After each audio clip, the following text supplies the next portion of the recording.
New York Knicks. We are the New York Knicks. We are the New York Knicks. We are the New York Knicks. Say go New York, go New York, go. Say go New York, go New York, go. Say go New year, new team, it's the same dream. New Knicks City units, boy, they stay clean. I just caught mine off of Fanatics in the garden with my hands in the air, we back at it.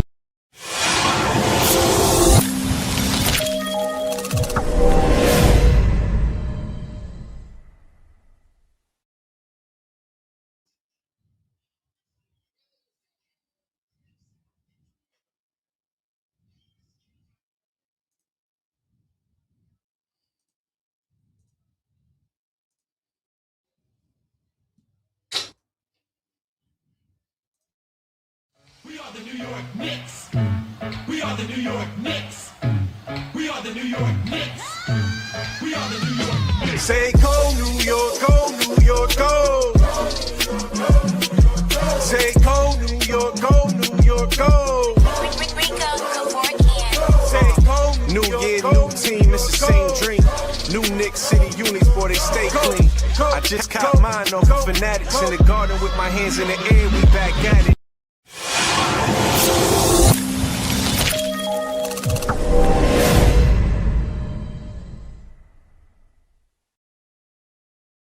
All right. I don't know what was happening there. Weird technical difficulties. I had to restart my computer. It was wild. Anyway, listen, whatever. What can I expect? Nothing goes perfect. Hopefully, everybody's doing okay. Shout out to all of y'all. Once again, we are blessed and highly favored to wake up another day and be a part of the earth for whatever it is.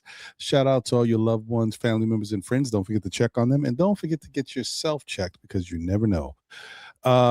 We here, folks. Finally, Knicks basketball tomorrow. The New York Knicks take on the Cleveland Cavaliers for the first game in the Eastern Conference Finals. Let's go, baby!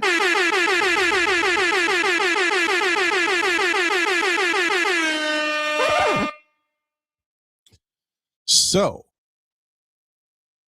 I know a lot of people are excited. I'm excited. It feels like forever since we've seen Knicks basketball, so I'm glad that we're finally here. And it's about time. You know what I mean? I guess some people wanted to see the Cavaliers. And here they are. But I got to tell you, like I said before, these teams, you cannot take them, for granted or take them lightly. Cleveland was able to get it done against Detroit, and Detroit has been a very good, serviceable team all year. Of course, we know that they just didn't have enough offensive weapons, but defensively, they made it very difficult for Cleveland at times. So Cleveland is a high-powered offense as well. So we gotta be ready. I think it's going to be a battle. I do think the Knicks are the better team. I do think the Knicks will win, but I'm not going to be jumping on the sweep train or the Knicks in 5 train. I think it's more of Knicks in 6. That's my opinion, but we'll see what happens. If the Knicks can do it in 5 or sweep, I'd be incredibly happy. But I feel like more realistically, this is Knicks in 6. But we'll see. I hope you guys are all doing well.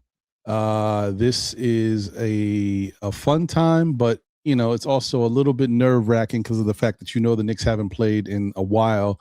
So there's going to be some rust. And we're hoping there's just not too much rust.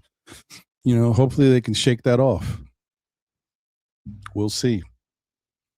Nothing is guaranteed, folks. Nothing is guaranteed. But like I said, we got to feel good about it because I do think that they're going to be okay. I think they're going to be okay. Let me see here. Unfortunately, guys, I still don't have the phone line situation fixed, so I apologize. I can't take calls as of yet, but we'll get it done. We'll get it done sooner than later. Just not today. Shout out to Lena Franklin in the building. Let's go, Lena, a member of the SKF Army. Says, hey guys, I'm so excited that we're competing against Cleveland Cavaliers for 3 of the NBA for round 3 of the NBA playoffs. I hear you. Shout out to you, Lena. Hope you're doing well. Craig's in the building. What up, Craig? Says, I don't know what it is. San Antonio has OKC's number. Listen, I don't know. I don't know. I don't know what it is. Maybe because they're both young, athletic teams with, good defensive, chemistry, and they've got Wemby, which is a mismatch for anybody. But I don't know. I don't know what it is. But it's fun. It's fun to watch. It's fun to watch. Shout out to Andrew, the Cadis in the building. Salute, Ron. Game time nearly here. Yeah, man, I can't wait. I know you're excited. Everybody's excited, and we're almost there. Also, shout out to Walter Blackman in the building. Walter, what's going on? Member of the SKF Army. Salute to you, my brother. So, on a very busy content night tonight, everybody and their mama is streaming tonight. So, very busy. I'm not gonna, be too long tonight because, like I said, there's a lot of content going on, and it is what it is. It's Monday night. I get it. So, what I do want to get into real quick is just a little bit of the background stuff as we go forward. Little player matchup action. You know what I mean? And we'll go from there. So first off. As you guys can see on the screen, upcoming games. First game is tomorrow. It's Tuesday, 5/19 versus the Cavs at home, Madison Square Garden. Knicks have home court advantage. Next game is Thursday, 5/21, and that's also at MSG. And then it's an away game on Saturday, 5/23 versus the Cavaliers. So that's your next 3 games. And as you can see, I mean, these teams are not that far off. Yes, because we watch the Knicks, we can tell the difference between the two teams. But look at the record. 53-29 for the Knicks in the regular season, 52-30 for the Cavs. I mean, that's almost identical, guys. So just got to keep it in mind. You know what I mean? I'm just throwing it out there. Like, we can't take it for granted. Cavaliers is not going to be a pushover. Shout out to Doug Fresh in the building. Doug Fresh. What's going on, brother? Good to see you.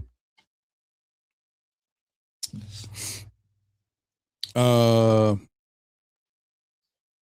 Craig says, and we have San Antonio number in the season. This might be the year if we face them in the finals. Yeah, we'll see. We'll see. It's all up in the air.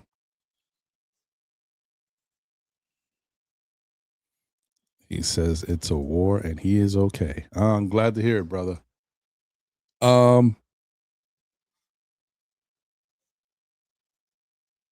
Yeah, so we have a nice little battle that's going to be coming up. Offensively, the Cavaliers will be a problem, right? And the Knicks have to be ready to deal with that. But it should be no different from dealing with the Philadelphia 76ers. Offensively, Philadelphia is a problem. The flip side is defensively is where the Knicks might be able to capitalize. Because in their backcourt, they've got Donovan Mitchell and James Harden. So the Knicks should be able to really get busy in that backcourt. Their big situation is a little better. Obviously, Jared Allen is a competent defender, very good, as well as Evan Mobley was Defensive Player of the Year, right? So, yeah, that's going to be interesting there.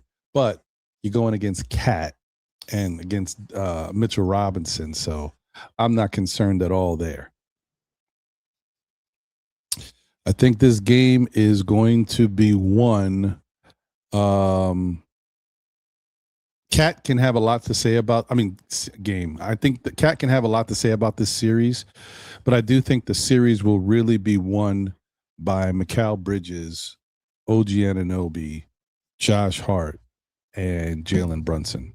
That is where it's going to be very important for the Knicks because their bigs are solid. The middle of the pack is where it's questionable. And the guards, like I said, Donovan and Harden are not the best defenders at all. Knicks have to capitalize on that. Now, they do get a little relief because off the bench, they come in with Keon Ellis and Dennis Schroeder. So when they get into the bench play, that's going to be a little tricky. We got to hope that our bench continues to still put up good numbers against them because I think they have some strength in the guards on that side of it. But we'll see. The Knicks are going to have to mix and match, and Mike Brown's definitely going to have to play around with the lineups. But let's take a look at the matchups so far. Obviously, these are not set in stone. Do I think we're just matching up position and position? Does that mean this person's going to be guarding that person? Probably not. But you know what I mean? We're just going to take a look at it real quick. So, as you can see, first matchup is Jalen Brunson versus James Harden. And these are regular season numbers, by the way, just to keep that in mind.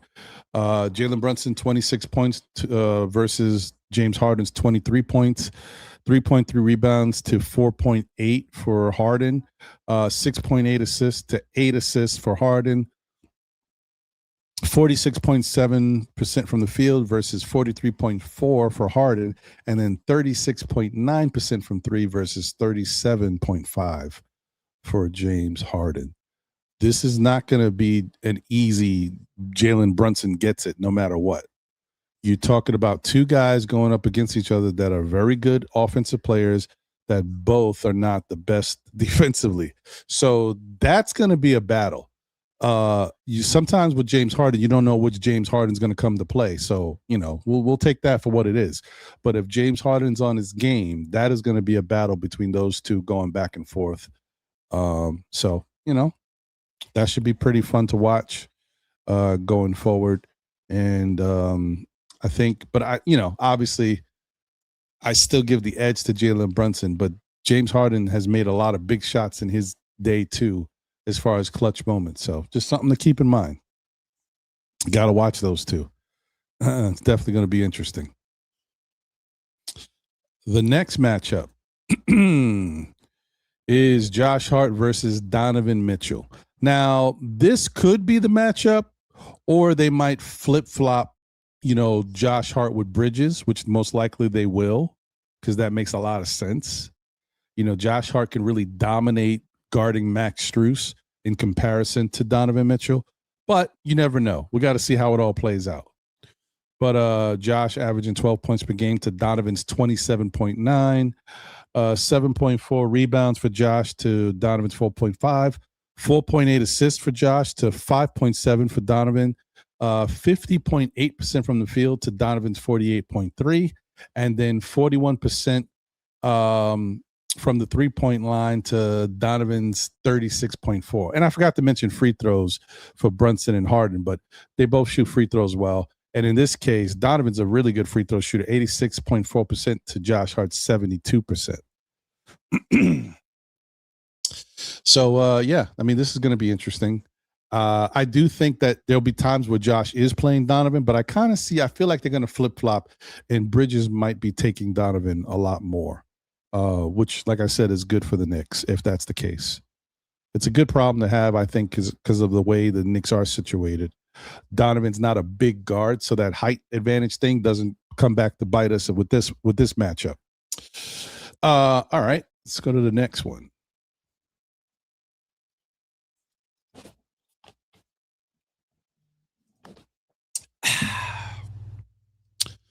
Max Strus versus Mikal Bridges. Like I said, this may flip-flop, but for now, Mikal Bridges at 14.4 points per game, Max Strus at 11.2 points, 3.8 rebounds for Mikal, 5.4 for Strus, 3.7 assists for Mikal, to 2 assists for Strus, 49% from the field for Mikal Bridges to 44.3 for Max Strus, and then 37% from the three-point land to 40% for Max Strus. But Cal shoots 82.7% from the free throw line, and Max Strus shoots 77.8%. So this is a matchup that is going to take place at times, like I said, but they will definitely be switching around. But Max Strus is somebody that the Knicks cannot you can't take your eyes off, because he's not somebody you got to worry about every game. But can he get hot and win a game like a Landry Shamet has helped us? Yes, Max Strus is that type of guy that can get hot and win a game, with his hot shooting. The Knicks can worry about Donovan Mitchell and James Harden too much, and then Max Strus is wide open for threes on the perimeter. We don't need that either. So got to keep him in mind as well. Next matchup. Shout out to my guy Jay Chosen in the building. I see you, Frankie Knuckles. Appreciate you, my guy.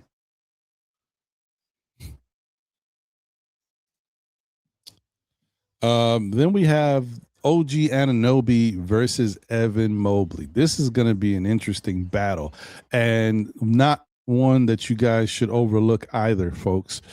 Evan Mobley is a defensive player of the year. So the matchup for OG is not going to be, so easy like it's been. He's going to have to work to get his buckets, and then coming off a hammy injury, you got to take it in stride. But I hope that OG continues to be aggressive and push the envelope.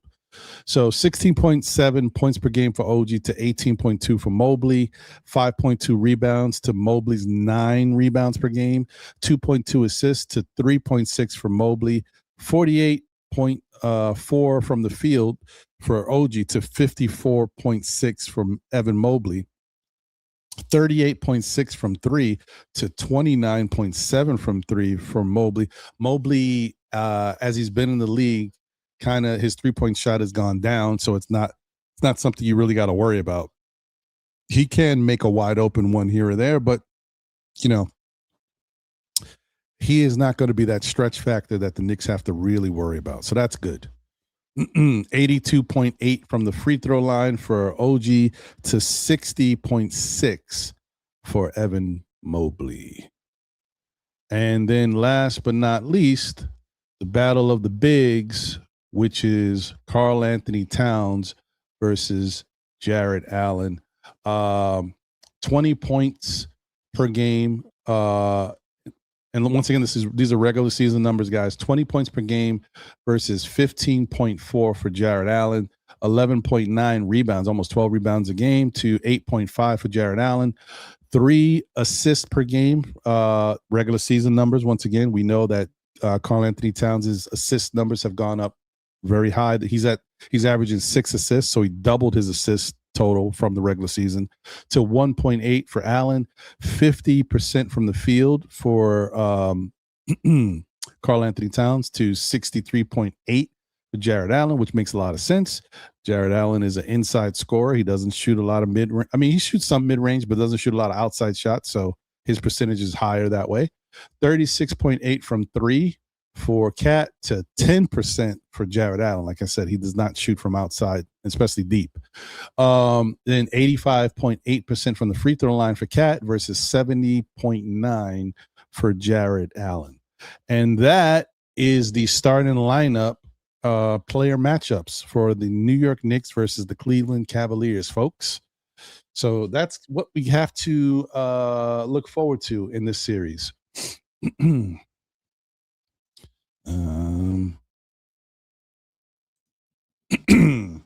So it should be very interesting. The other thing that's going to play a big factor in this is the benches, right? Whose bench will be, a bigger part of the overall games.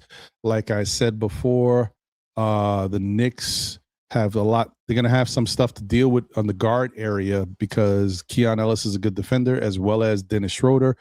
Plus, on the flip side, Keon Ellis, I don't know if he's still shooting good from 3. I know he's been shooting good for his career. But if that's the case, that's something you got to pay attention to. But more importantly, you got to pay attention to Dennis Schroeder because Dennis Schroeder is a very crafty scorer off the bench. He's been that for his whole career, and everywhere he goes, he's been a pain in the Knicks, side. So it's like we got to watch him, as well as whoever else they've got coming off the bench. But this is, like I said, this is one of those where, our bench needs to step up. There's going to be times where we're going to need them to come to play. Shamit's got to be clutch again. Alvarado's got to, what he was doing in the last series has to carry over, as well as we might need some contributions because it's a different series. So you never know what Mike Brown wants to do. We might need some contributions from Jeremy Sohan or, Mo Diawara, possibly. We got to see. It all depends.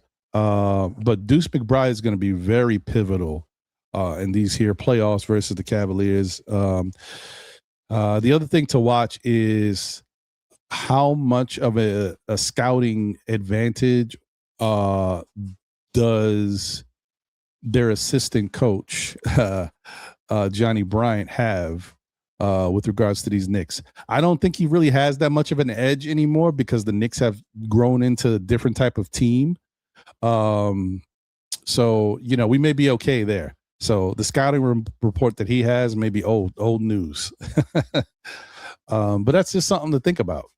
Something you gotta pay attention to. It's going to be a lot in this series, man. I just don't think it's going to be as cookie cutter, like easy as some fans may think. The Cavaliers are a good team. So we'll see what happens. But most importantly, game one. Game one is going to be big in this series. Can the Knicks win if they lose game one? Yes.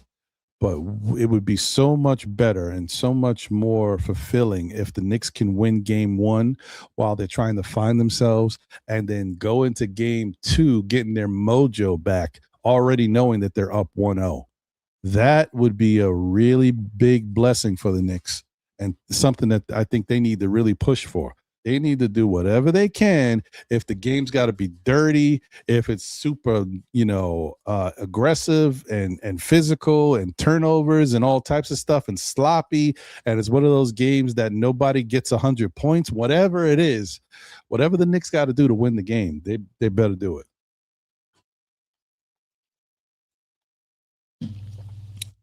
Because like we all know, the Knicks are going to have some rust.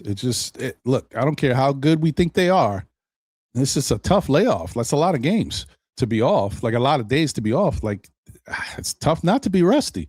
And I've seen that. I think I mentioned this on Saturday. I've seen it before where you think a team's going to be rusty and they come out hot, but they can't sustain it because they're not in game shape. So what happens is they start to get tired legs and stuff. And so then they start to miss.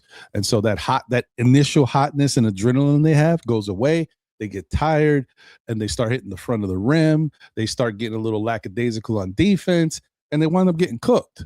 So, and I'm not talking about the Knicks in particular. I'm talking about other teams. So you need to go out there and really take it easy and do whatever you can to put your best foot forward and grind out the game to get the victory. I was going to say two things at the same time. I don't know what's happening. But you know what I mean. Yeah. Let me see. Let me check the score. What's going on here? So it is 51-44 at halftime. San Antonio is up. Let me just see.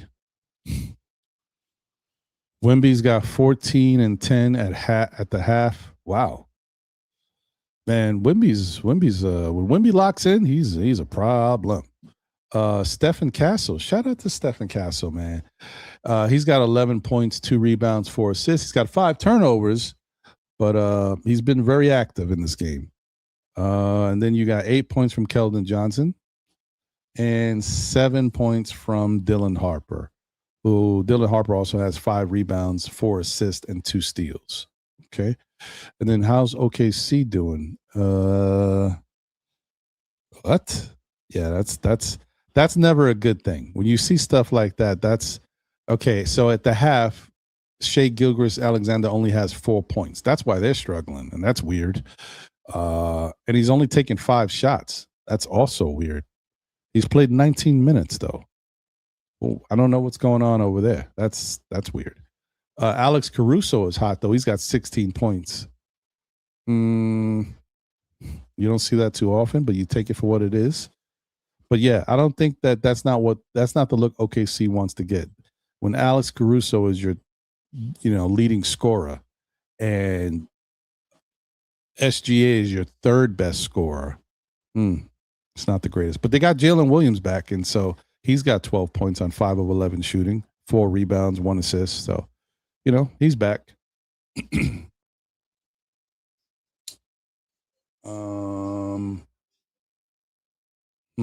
Interesting. Well, we'll see how that game plays out. Spurs definitely are looking good against them, but we got to see if they can keep that together and hold for it.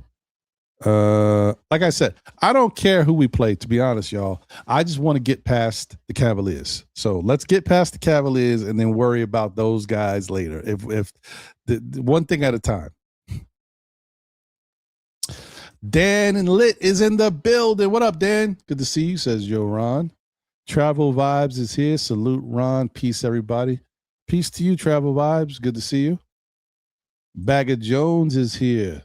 Salute, Bagger says, us Knicks fans, let's stay humble and give Cavs respect. Let's not get too overconfident. Last year against Pacers, we were too overconfident and got embarrassed. Let's take it quarter at a time. That's some sound advice, Bagger. I'm with you on that.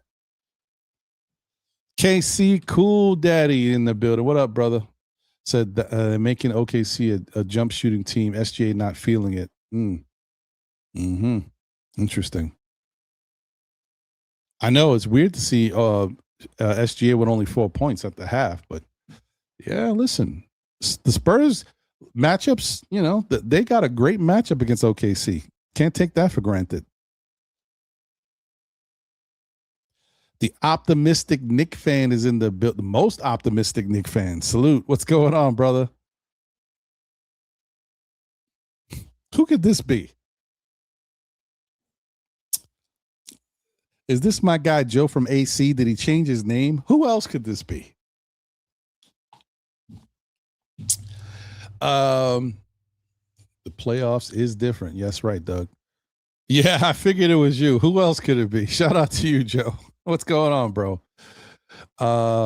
Craig says, as long as Brunson doesn't decide to play hero ball and try to show that he's better than Donovan Mitchell, we should be all right. I mean, I don't think we got to worry about that right now, Craig. The team is growing. They're playing better team basketball. Let's expect them to play that way and not worry about how they used to play. That's what I want to say. Good vibes, baby. Good vibes.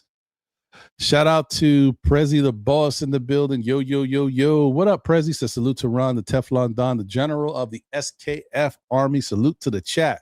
What's going on, Prezi? Good to see you. Oh, man, look at that. The first lady of still Knicks fans and the Knicks community, Geraldine McIver, is in the building. Let's go. And she's a member of the SKF Army. Shout out to her. Oh, man.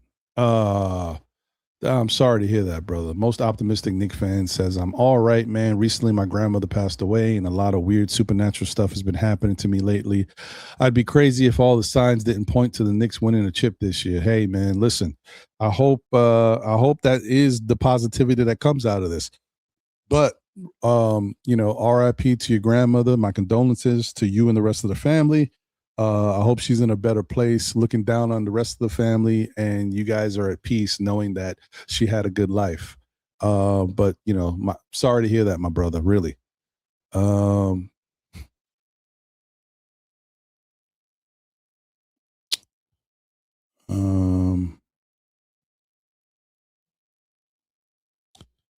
Shout out to Craig, says we need more likes. Yeah, man, we do. We got 21 people watching. I'm not expecting a lot of people to be tuned in right now. I know there's a lot of competing content going on right now. So everybody's all split up all over the place. So for those of you that are here, thank you for being here. For those that is going to catch this later, the replay gang, shout out to y'all. Appreciate y'all. Yes. So there was something I wanted to see here.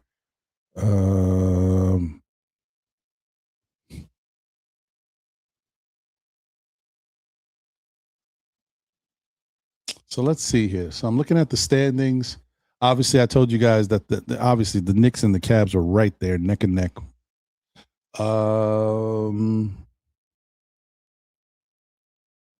I mean, wow. I mean, these teams are just so similar when it comes to actual winning percentage. I mean, the Knicks were 18-12 versus West Coast teams. Cleveland was 19-11. I mean, geez. The Knicks were 35-17 versus the East. Cleveland was 33-19, a 2-game difference. I mean, these are just mirror images of the teams. The only difference that I could say confidently, well, hopefully, once the Knicks can get their mojo back, is that this playoff Knicks team is another level. So they seem different in that regard. But regular season Knicks versus regular season Cavs is very similar. But playoff Knicks and what we've seen in the last 7 games, they're a different animal. So hopefully they can keep that going. But that's really interesting. I guess I kind of tuned out the Cavaliers a little bit because there was so much focus on Detroit and Boston coming up from the through the middle of the pack. That Cleveland kind of got washed out, but Cleveland had a decent season. I mean, decent. They had a really good season, just similar to the Knicks. So, but definitely you can't ignore them.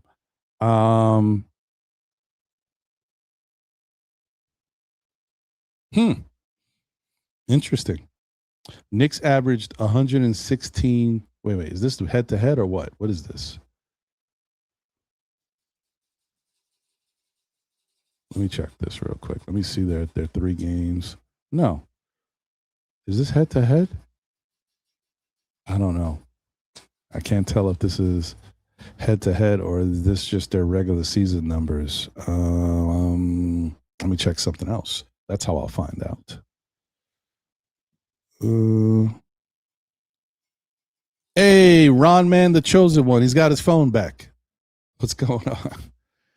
Oh, look at this guy. Oh, where you been, brother? Fritz Alcindor in the building, the NBA Economy Show. Where you been, Fritz? I missed you, man. I haven't seen you in a minute. Hope you're doing well.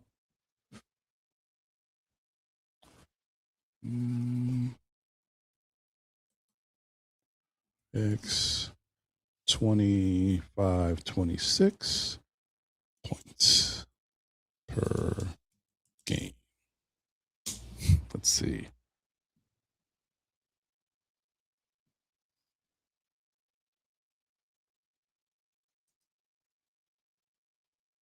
Look what they show me. This is not what I want. I want the team.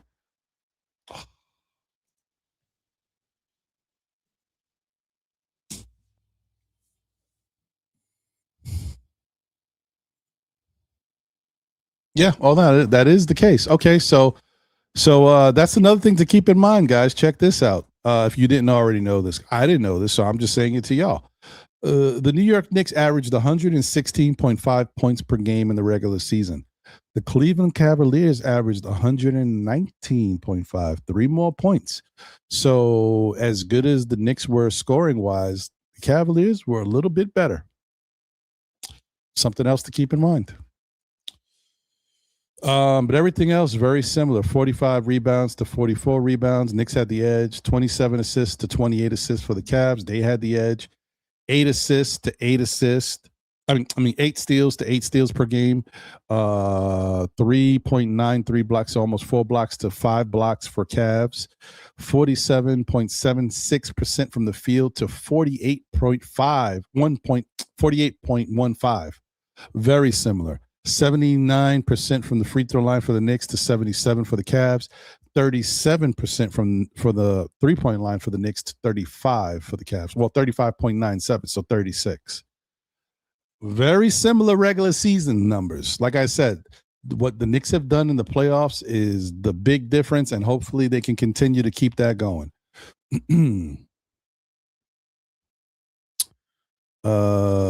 Craig says, I believe because they have home court advantage, even though they had 9 days off, that's going to give them the energy they need against Cleveland. Yeah, yeah. No, I mean, one thing I do know, at least I feel this way, that the Knicks will come out rusty and it's going to be a rough game one. But if they can turn it around, great. But as the series goes on, the Knicks are going to have an advantage health wise. They're going to be, I mean, fresher. So that's going to play a part as the series continues. As the series continues, it's going to favor the Knicks, at least this time around. Um, you see it that way. So we'll see what happens.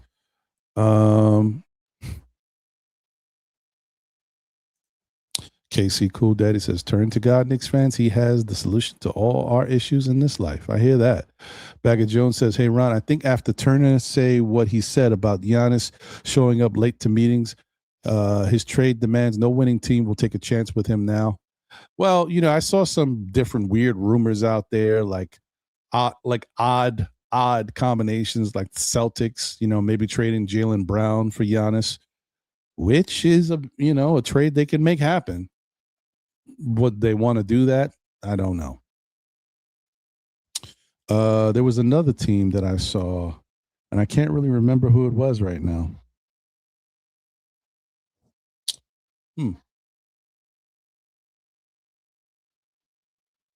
Was it the Hawks? Might have been the Hawks, but I'm not sure. Yeah, but look, I honestly, the Giannis thing is going to be funky. I don't trust Giannis, so if a team is looking to acquire him, you better be ready for whatever comes with it. Giannis has been playing with Milwaukee forever, his whole NBA career. He has always used other teams to make Milwaukee better, or at least to get people over to Milwaukee. He has never really wanted to leave Milwaukee. And if he actually has to leave Milwaukee, I would not be surprised if things don't go well out the gate that he starts to miss Milwaukee. Not that he would go back, but he starts to miss the power and the level of esteem he had being the man in Milwaukee versus going somewhere else and possibly being the man, because we don't know where he would go. If he goes to Boston, for example, he's not necessarily the man. Jason Tatum's still there. It depends on where he would go and who would trade for him. If he went to Atlanta, he might become the man. Yes. So that's different. But that's something to watch for those teams. I don't think the Knicks need to really worry about that unless something catastrophic was to take place. And I think we're past that. We're back in the Eastern Conference Finals, folks. So you guys remember, it's funny how nobody's bringing that up. You guys remember where people were talking about the Knicks would be lucky if they get out the first round, but definitely no further than the second round. You guys remember that? I remember.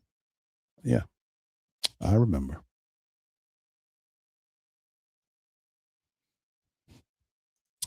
Craig says, who has the better defense? That's the main stat to win in the playoff. Well, that's where you give the edge to the Knicks. The Knicks have the better overall team defense. And in the playoffs, it's gotten even better.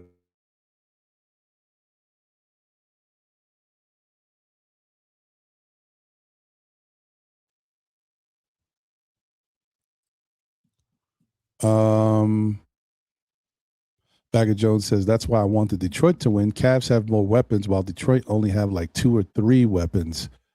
And that's why you wanted Detroit to win. I mean, listen, I to me, the Cavs are a bit like the Cavs are I think they're a healthy version of what people thought Philadelphia would be, right? Because they have a lot of offensive talent and they are healthy at the moment, and they're really good offensively. Once again, it goes back to the defense. The Knicks are really good offensively. So when you pair the two, like Craig says, what is the defining value that trumps one over the other? And that's defense. And that's where the Knicks have the edge, in my opinion. And so they're going to have to lean on that.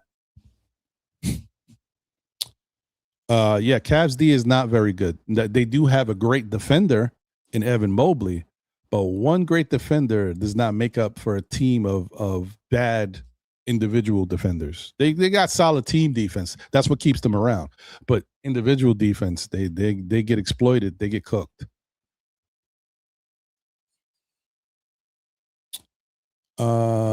Detroit might. Hey, listen, if there's a team that needs Giannis, it's Detroit. I don't know what they would give up to get him, but at this point, it doesn't really matter. I mean, they basically win with Cade, right? So I'm sure they can go out through the draft or other means. They've got money, I'm assuming, because they don't have a bunch of people tied up in huge contracts. Go out there, whatever it takes to get Giannis in here, as long as you keep Cade and just build a bunch of pieces around them.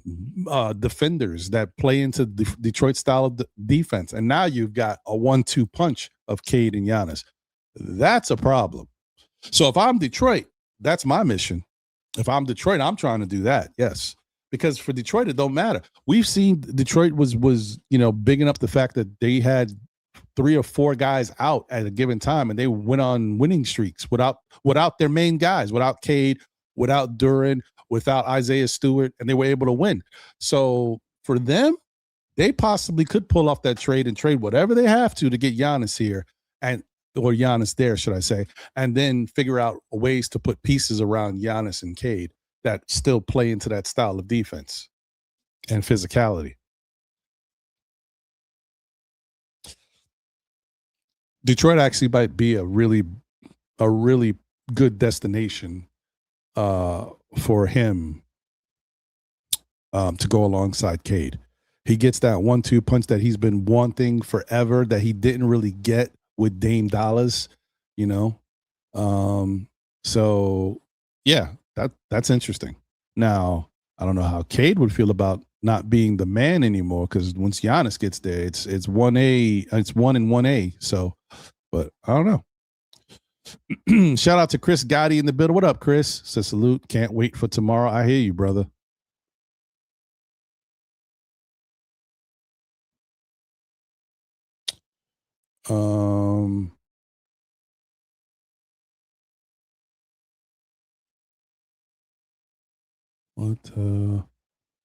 Detroit is tired of Duran. I mean, it's only 1 year, guys, and one terrible playoff series for the most part. I'm really surprised at how bad Duran was during this whole playoffs, but it's only one playoffs. Like, you can't just get rid of or move on from somebody because they have one bad showing. Because a lot of these guys have had bad showings in the playoffs. Jason Tatum did it in the past. Remember, Jason Tatum had one bad playoffs, then he came back the next year and had a great playoffs. Then when he had the great playoffs, Jaylen Brown had a terrible playoffs, and then after that, he came back and had a really good it happens. It just I don't know, it happens. It's one of those things.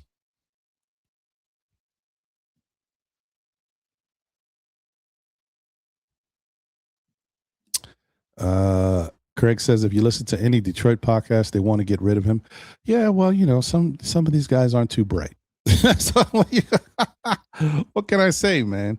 You can't take one playoff series. You were harping all over the dude all season long, telling us how good this guy is. He's not even there. We're still winning, but when he comes back, he makes us that much better. All this stuff and the numbers he was putting up throughout the regular season. Now, because he has a bad playoff, you want to get rid of him? One bad playoff. Does that mean he's not a primetime player? No, it's one bad play. See, the thing that hurts Jalen Duran is that he exceeded. You guys remember when Jalen Duran was coming out of the draft? The knock on Jalen Duran was that he was going to be a project, right? And that he was going to be similar to Mitchell Robinson. He was a little bit more polished than Mitchell Robinson, but he was a project similar to him, whereas it was going to take time to get him up to NBA speed. Now, the thing about Jalen Duran is that once he got to Detroit and once they fired the coach and hired the new coach, whatever his name is, Bickerstaff or, whatever his name is, I forget now. But once they did that, he locked in and he really they got the best. They were getting the best out of him quickly, like sooner than other people had thought his scouting report indicated. So that's why I say, you can't give up on a guy because the guy is exceeding his timeline, right? Duran was still supposed to be learning how to play and not this good, this fast. So the fact that he goes into the playoffs tired, whatever it may be, whatever slowed him down, nagging injuries, because he's been hurt a little bit throughout the season, we don't know. So the fact that he struggled throughout that, and also dealing with the playoff atmosphere in playoff basketball, it takes time for these guys to get it. Not everybody gets it overnight. So, yeah, if you want to give up, let me tell you something. If Detroit gives up on Jalen Duren, and I'm not talking about for Giannis. If you do it for Giannis, then it is what it is. But, like, if you give up on Jalen Duren for something else that's not Giannis, you're going to live to regret it. I think they're going to see that Duren becomes a beast somewhere else. He gets it together. He learns from his mistakes, and they're going to regret it. But I do think that Duren also has to continue to work on his game. He's got to work on his shooting. For what I do, he had a pretty decent mid-range shot, but I think he struggled throughout the playoffs to hit it consistently. But, you know, the playoffs is different. The defense gets tough. Shout out to all y'all, man. Thank you for being here. Jay says, yo, it's not hard to smash the like button, be a participant. Ron has the most grown talk on the airwaves. Appreciate you. Thank you, my brother. And you know, some of y'all may not know what the like button looks like. It looks a little something like this. Don't forget it, folks. Anyway, thank you guys. I appreciate y'all. Jay Davis in the building. What up, Jay? Good to see you.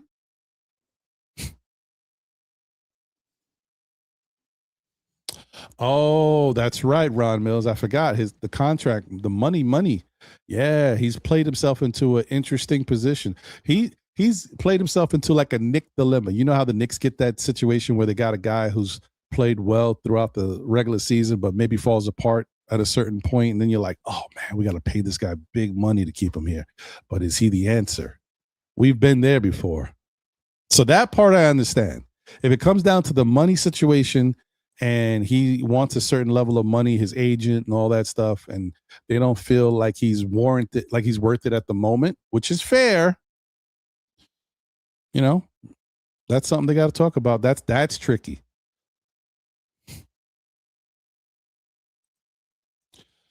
Craig says, K, 13 points on a winner go home is bad. He needs a true number one or a true number two. I mean, Cade is definitely a number one. But remember, how can we keep expecting Cade to do everything every game when we know that he's the only person you got to worry about? You imagine how difficult that is to know that you are the guy and there's no help, and you got to figure out a way to put up this amount of points every game in the playoffs when the whole defense is trying to take you out? Ask Julius Randle about that when he played the Atlanta Hawks in our first playoff series back in the day. You know, when they knew there was nobody else they really had to worry about. They took Julius out the game. They doubled. They even tripled him at times. And we had nobody else that could step up at that time. We had our young pups.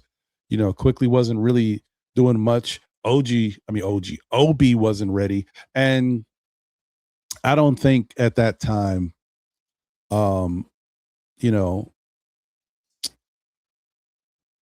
RJ Barrett, I don't know if he had everything in his bag to really help out enough, you know? That was just a tough time.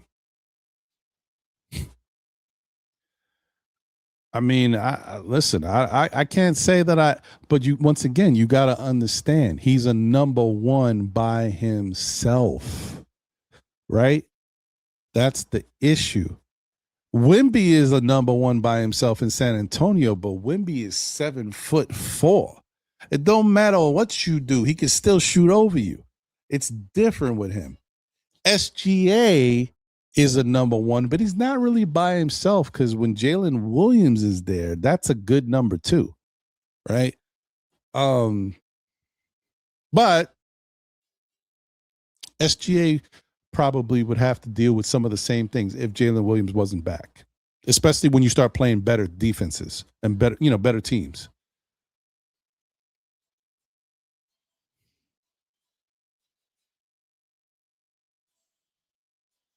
Yeah, I think Tobias Harris just doesn't. Shout out to Ron Mills. I think Tobias Harris just doesn't have enough in his tool shed to really help the team long term. Tobias he's had a long career. I don't know what this is, like his 13th, 14th year, something like that. He's been in the league for a minute. Like if they got Tobias Harris like 6, 7 years ago, that's a different story. But they're getting the Tobias Harris now. It's different.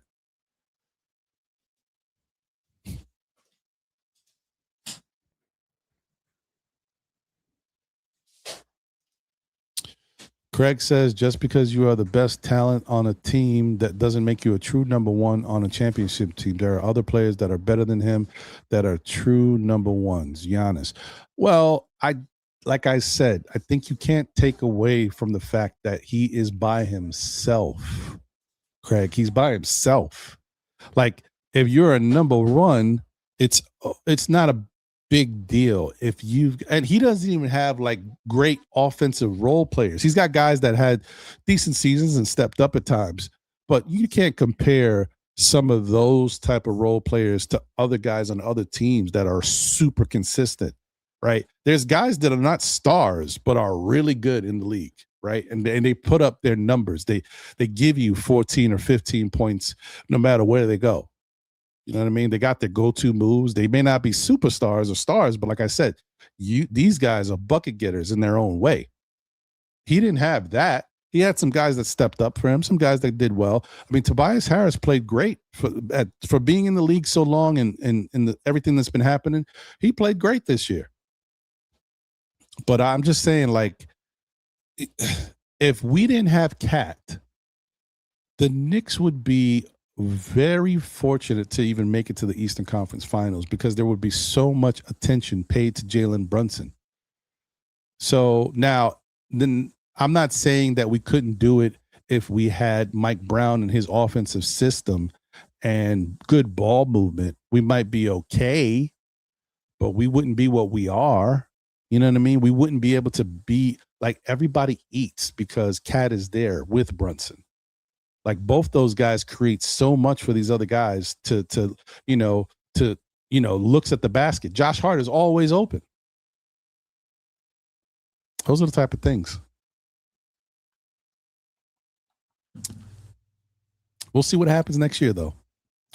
I'll tell you one thing. I can tell you right now. Next year, it's going to be another year of, well, the Knicks looked good last year, but, Detroit's going to be so much better. Orlando's coming back. Halliburton's finally going to be healthy. Indiana, like, it don't matter what. The Knicks can win the championship. Well, next year, though, so it won't matter.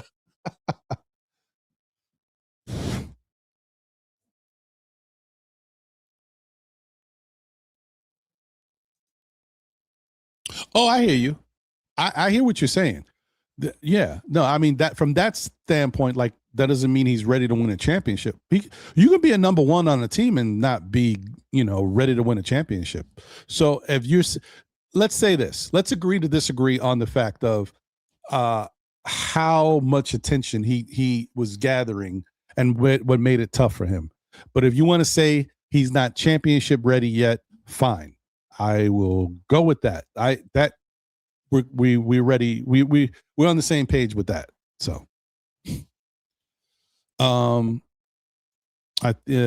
Mills says, I think Minnesota is looking to get rid of Julius Randle too. I can see Minnesota put Randle in the package for Giannis too. I think unfortunately Randle he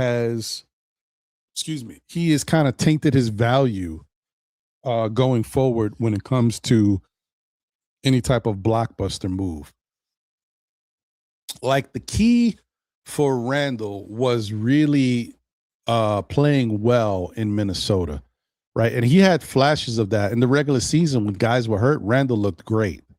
But as the guys started to come back and get their regular minutes and the distribution and the ball movement, Randle kind of fell into the background a little bit.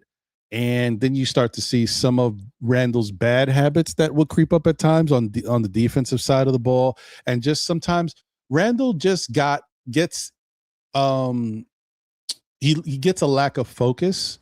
And I don't know. And I'm talking about the defensive side because I used to give Randle a lot of praise because of the fact that offensively for the Knicks, he did everything, right? and he was a tough guard. But the problem is, you can excuse that when you're the guy that has to do everything. But when you're the guy that's added to a team of other guys, now you don't have to do everything. And so your focus has to change. And I think that's where Randall kind of fights with himself. He loses focus at times. And when he loses focus, bad things happen for him. And he looks bad when it happens. So I don't know. He's still a young player in the NBA. So he's not finished by any means. Maybe going to another team and reinventing himself will help him. I don't think he loved being a part of Minnesota to begin with, but I think it grew on him with the culture, the people, and the fact that they had a really good team. Like that's a contending team. So he was fortunate in that regard. But I don't know. I don't know. I don't know what's a great fit for Julius at this point. I mean, honestly, I think if it was up to him, he'd love to join one of the Texas teams. I mean, of course, he'd probably like to go to the – I don't know. I don't want to say that. I could say he would like to go to the Spurs, but Spurs got a lot going on there, a lot of young guys. So maybe that atmosphere is a little too young for him. He may not even like that. And I don't think San Antonio will want him there because they have a up-and-coming team with a lot of young action over there that I think they want to continue to cultivate and add to with more of the same, like OKC has done in the past. But I could see him going to Dallas. I really could see him going to Dallas.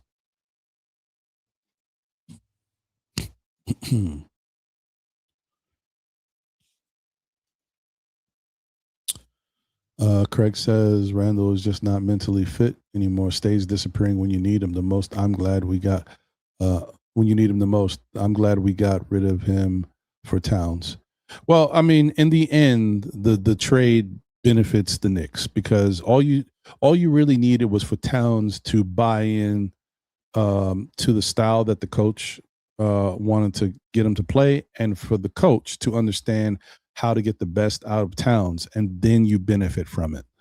So yeah. I mean, it has worked out well for the Knicks. Well, as I said, guys, I don't want to stay too long. Yeah, I know, brother. I would. I'm not able to fix the phones as of yet, bro. I can't. I don't know. And what the worst thing about it is, I paid money, so right now my money is just going to waste. I got to get them to fix it. So I don't know. I would have loved to take phone calls all night tonight. So, but I will tell you this. By Saturday's show, I hope to have everything fixed. And if it's not fixed with this carrier, then I'm going to switch to somebody else. Because what's the point of me paying for nothing? Ron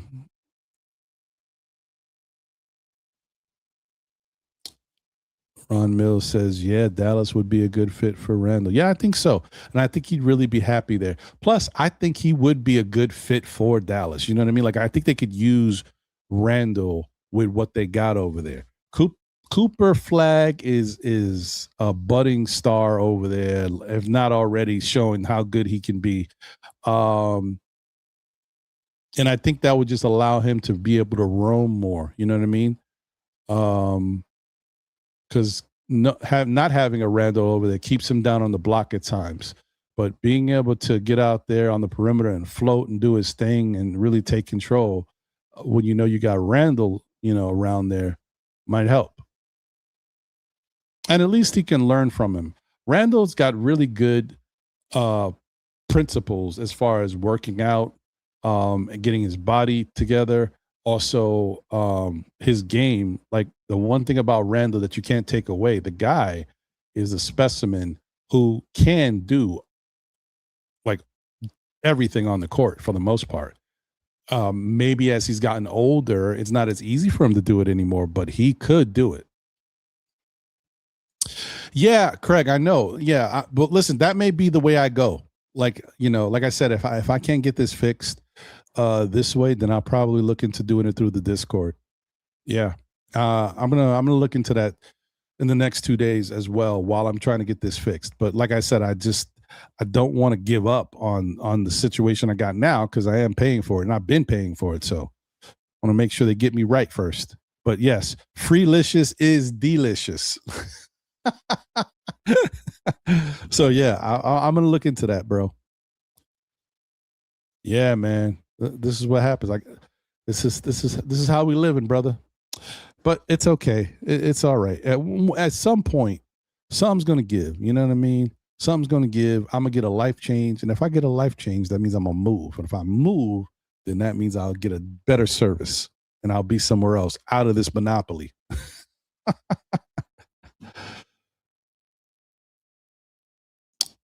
I'm with you, brother. I hear you. WhatsApp, that's another alternative. That's true. That's a good point. Well, let me say this, guys. I want to say thank you. This has been a fun ride. You know what I mean? It's not over, but it's been a fun ride to get here, to get to this point. It's been an exciting year, and I just wanted to continue, keep it going. And I want to be able to share and enjoy all of these moments with my fellow Knicks fans, and hopefully we'll be raising that banner and watching it go up and be at a parade and all that good stuff. But this has been a great year so far. Let's keep it going tomorrow. New York Knicks flow, baby. Listen, y'all take care. Have a great night. Don't forget to tell a friend who tells a friend who tells another friend. Still, Knicks fans, we'll be back again, whether it be on Monday nights for SKF Weekly with your man Ron, sometimes your brother John, and Jose on the ones and twos, if not here, in spirit, as he watches from a distance. You know, because Jose's got a lot going on. And he's still got a beautiful little baby girl that he's taking care of. So shout out to him and his wife, man. But we'll see. We'll go from there. But like I said, if you don't see us on Mondays at 9 p.m., then on Saturdays at 11:30 for Know the Ledge. Let's get it. Let's keep it going. You know, the panel, the Saturday show for all Knicks content, the best place you want to be. Check us out. So continue to show love. Hit that like button. Subscribe if you haven't already done so. Tell your peoples we out here rocking.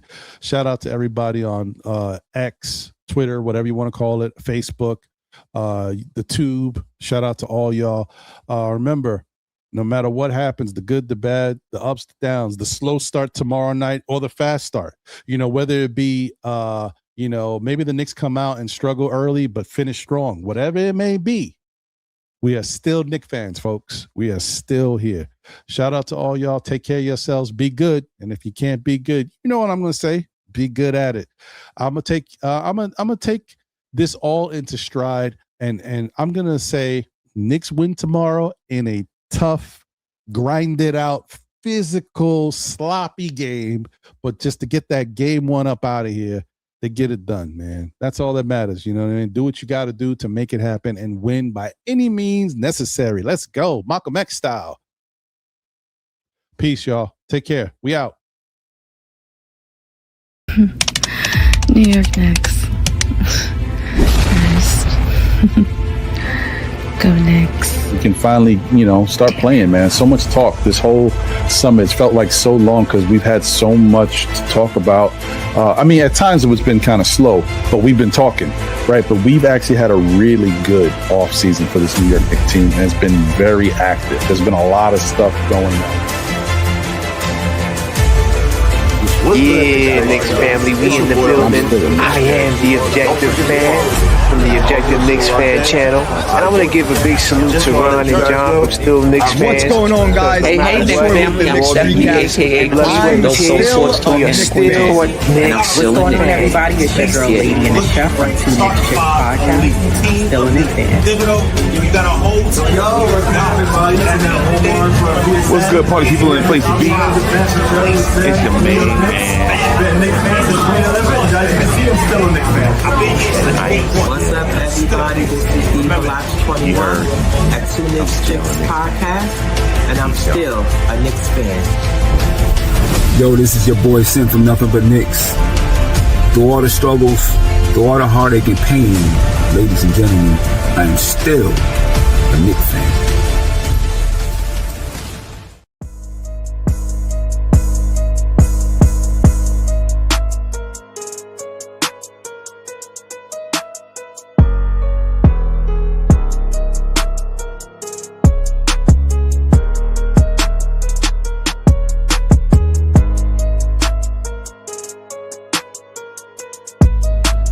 Peace, y'all. This is Apollo Reed from the Garden Knicks crew. And I don't know about y'all, but I'm still a Knicks fan.